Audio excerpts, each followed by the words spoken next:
Welcome to Women in the Arena podcast, the podcast celebrating women doing extraordinary things in plain sight. I'm your host, Audra Egan, and our mission is to elevate the value, strength, and resilience each woman brings to the world. Without further delay, let's go ahead and start the show.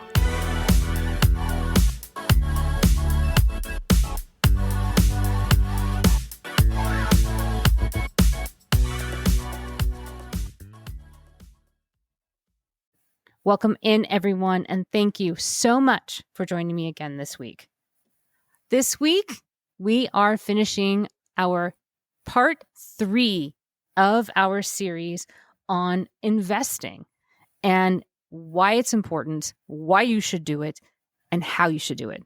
And our guest this week is Sandra Holtmeyer, and she has been joining us for the last 2 weeks and giving us all the information on what you need to know on how to do it, the steps to do it, and the ins and outs to get you started. So you don't have to go and take those classes that everybody wants to sell you something. She's not here to do that. She's here to give you the basics of information so you can be educated and informed to get you started. So it is my pleasure and my honor to once again introduce to you Sandra. Sandra, thank you so much for being here and welcome back to the show. Thank you. Thank you, Audra. I've really enjoyed it so far. It's been a lot of fun. Thank you for having me. And before we get started with the last part of this, I want to give you my sincere congratulations. Since the last time we spoke, you have become a married lady. So congratulations. Thank you. Thank you. Thank you. Appreciate that. Wonderful. Wonderful news. My sincerest congratulations.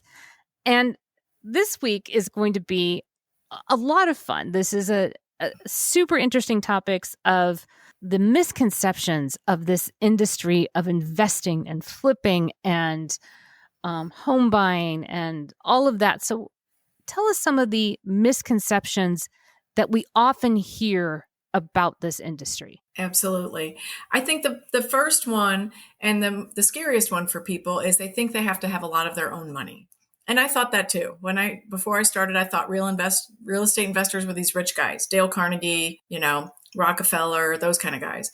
But the reality is a lot of them are like us. I started as a single mom, working families, people just looking to add income, residual income, plan for their retirement differently, not counting solely on Social Security. So you don't need a lot of your own money. And in many cases, you don't need any of your own money. So there's creative ways to finance this. And we've talked a little bit about it in the other episodes, but just briefly, you can borrow private money. You can use a home equity line of credit if you own a home or property. Many banks will let you squeeze out some of that equity and use that as a loan. For some things, you can use credit cards. A lot of the rehabs I put on the credit card, I may have money to buy the house from another source, and then the credit cards are funding the rehab. I love when I get an offer for 0% financing or 0% balance transfer. I haven't gotten as many of those since COVID, but so you can be creative that way. You may have a family member that has money they want to lend. Two of my private lenders told me they were only making like 4.5% in their IRA or their 401k or whatever, and they can pull money out and loan it to me. And I've been paying 9%. So, and they're happy to do that. And there has to be a level of trust, and that could be a whole other episode. But there's ways you can get other money and not have any of your own. So I think that's the first common misconception. So do your homework. There's lots of ideas out there on the internet. There's lots of real estate investing clubs in many of the towns and cities across the country that have people there that speak on the topics, and probably some private lenders there in the room. So ask around. And then another common misconception is you have to do all the work yourself, or it'll take a long time to rehab a house, which it would. If I did this myself, it would never get done. I can paint and I can landscape and I could probably do a little bit of tiling, but I recommend you hire that work done. The people I know that have tried it on their own are honestly the ones that have failed because they have a full-time job and they're trying to do this on the side, or they run into things they can't fix or whatnot. So in my experience, and my suggestion is plan ahead, find contractors, hire trusted individuals, let them do the work. The project will go faster. The professionals are doing it. If you need permits, you're going to need that anyway. So budget that in and plan for that. And you manage the project, you manage them. Don't do all the work yourself. Maybe do a little bit if you want, if that's in your wheelhouse. My sons for years helped me do a little bit of light landscaping. We can definitely run over with some shovels and buy some shrubs at Lowe's or Home Depot and plant those ourselves and put the mulch out. So I think that's another one too, is just you don't have to do the work yourself. Because people ask me all the time, oh, are you doing this yourself? I'm like, no, it would take me forever. I could paint a house, but it would take me 3 weeks to paint the interior, or I can pay the professionals and it's done in a week.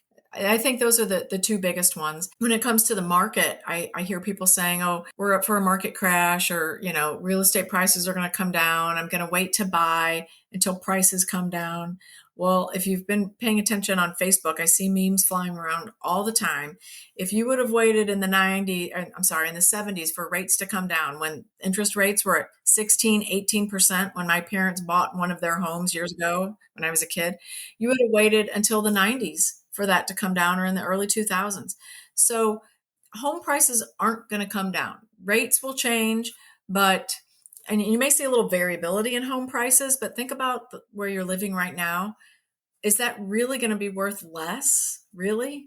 So people are losing out on the equity they could be gaining in real estate right now, waiting for those interest rates to drop 1, 2, 3, 4%. They're never going to drop down to the 2s again. They're just not. That was historic when it happened.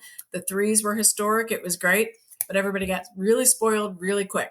So take advantage of what real estate is best at, and that is appreciation. So jump in now. They always say the best time to buy real estate was yesterday, and that's so true. I've made more money in real estate on buying and holding a property and selling it. So my rentals that I thought I was keeping as rentals ended up selling. I've made more money on that than even most of my rehabs.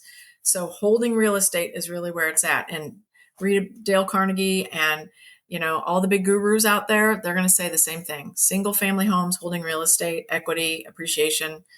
That's where you're going to profit the most.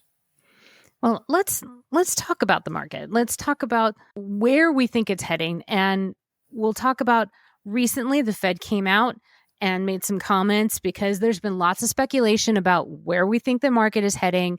And we've been holding our breath for months on the Fed lowering rates. We've been thinking that they were going to lower rates 3 times already this year, and they haven't, and they still haven't. And finally, just I think it was a week ago, maybe a week and a half ago, and by the time this recording happens in July, they will have met a month prior. They finally came out and said, we're only going to lower rates once this year. We don't know how much. We don't know when. Quit asking. I don't think that they're going to lower it so significantly that suddenly everybody's going to be able to come out of the woodwork and buy these big, fantastical homes. What do you think is going to happen, and how will that impact the market, and what should we do about it? Well, you're exactly right. They did say they were going to lower the rates 3 times. They were going to do it throughout phases. They're only going to do it once, and we'll see what they really do.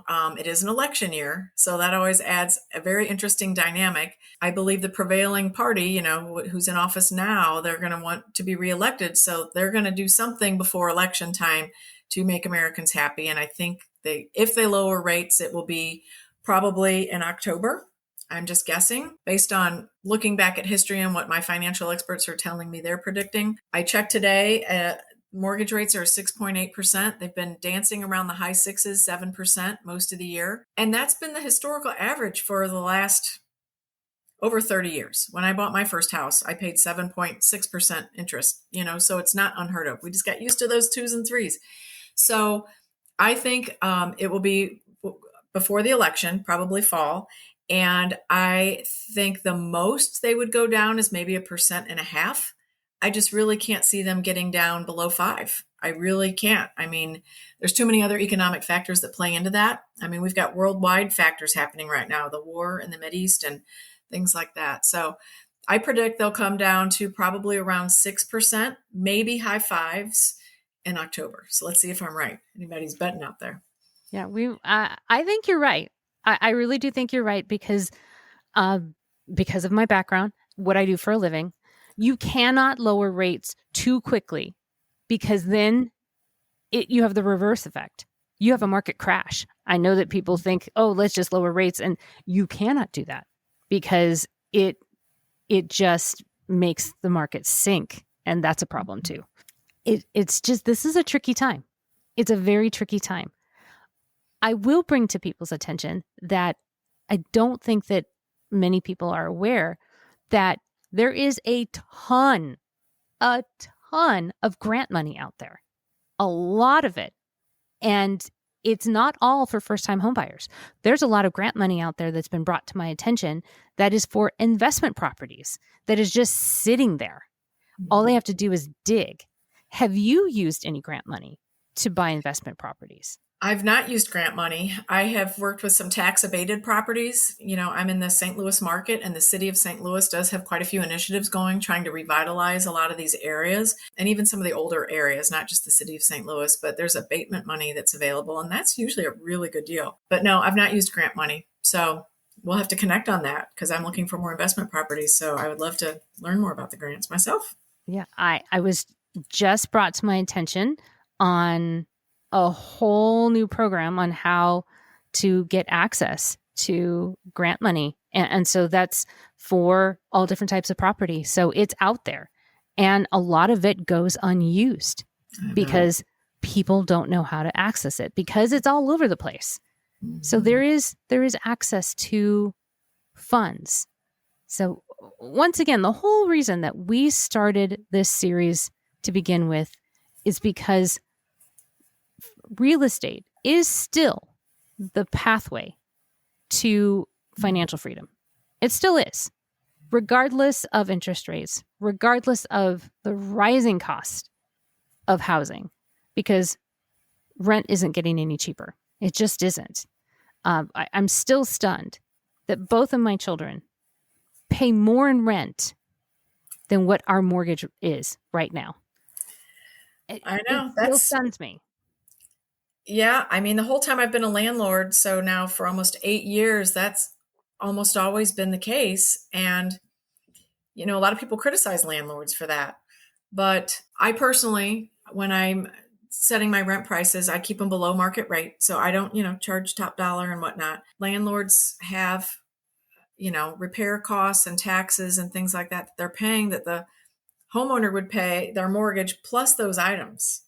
So, if I have my mortgage payment and say it's $2,000 a month, I also have HOA dues and taxes and repairs and things like that, that really, if you average that out, then I'm paying more than $2,000 a month. So, it just depends on how you slice and dice it. And I'm not saying there's not greedy landlords out there. There absolutely are. Yeah, rent, you're paying for a service. You're paying for the ability to live in a place you didn't have to finance or mortgage or repair or pay taxes on. Someone else is keeping it up. So I believe in the American dream of home ownership and building that equity, but that's not possible for everyone throughout their entire life. We go through different phases in our lives. Things happen to people. You lose your job and whatnot. So I think, rentals serve a purpose. And I just personally try not to be a greedy landlord or slumlord for that matter.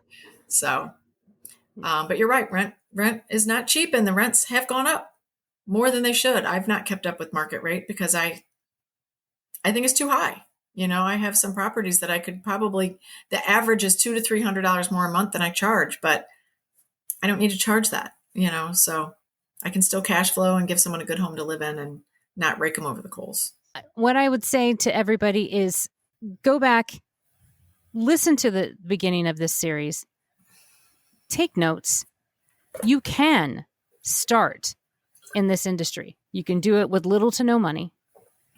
And a lot of it is going to be learning, sweat equity, and connecting with the people in your area that are already doing it. Mm-hmm. Go and learn from them. The reality is that there aren't a ton of investors that are doing this work. There aren't, because this isn't for the faint of heart. This is not something that a ton of people sign up to do, because this is hard work. And I have found that the reputable investors don't have enough of them to go around. And a lot of them are willing to teach you on how to do this work, because if they can If you can go out and help them find deals, you're doing them a service. Mm-hmm. So that's, from my conversations with Sandra, that's where I would start. Mm-hmm. Yeah, that's how I started. And I've helped other people start that way too. Bring me a deal. And if it's a deal, yeah, I'll do it with you. Did a deal with someone. She found a vacant house in her neighborhood, helped the family get through the legal issues, just really putting her in touch with the right people to jump through the hurdles they were afraid of and didn't know how to do. And we partnered on it, and we both did very well. She was thrilled I could teach her how to do it, and I had the financing to buy it and teach her the process. And it was a win for everybody. It was a win for the family that was able to get rid of a legal burden, and it was a win for us, and it was a win for the neighborhood to get a vacant house in a nice area, get a family back in there again. So absolutely, there's deals like that out there, and there's investors that are willing to help you. There's agents willing to help you. There's a lot of agents that are investors also. Not all of them are, and not all understand the process, but call around, ask around.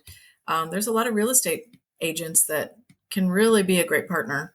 So I encourage you all, take a leap, because this still is a pathway. This still is a way for your financial freedom, because we started this entire series saying we want you to have freedom, financial freedom from a toxic career, a toxic boss, a toxic relationship, whatever it is. Mm-hmm. There is a way. And Sandra has been gracious enough to spend the time with us to lay a groundwork, some education, some teachings, and give you just some foundational information to build upon, so you can go out and do some additional research. And you know that she's not going to steer you wrong, because she did this out of the kindness of her heart, so you wouldn't get false information. So, Sandra, I want to thank you for spending the time with us to do this, to give us some of this foundational information so we can build upon it and go out and see what we can do. So thank you for spending this time with us this month and kicking off our season 7 and getting us stepping us into the right direction. So thanks so much. You are very welcome, and good luck, everybody. You definitely can do this. I wish you all the best of luck. Thank you so much, and good luck out there, everybody. I know you can do it. And thank you so much for listening on this series. I hope that everybody has learned something, and I'm rooting for all of you, and we'll see you again next time. That's our show. Thanks so much for hanging out with me today.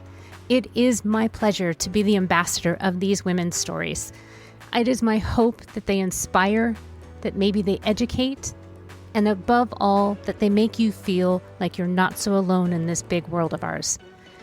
I'm hoping that you recognize yourself in these women, and that you feel maybe that you're not so different after all, and that you have lots of company, and that we're all standing together in this arena.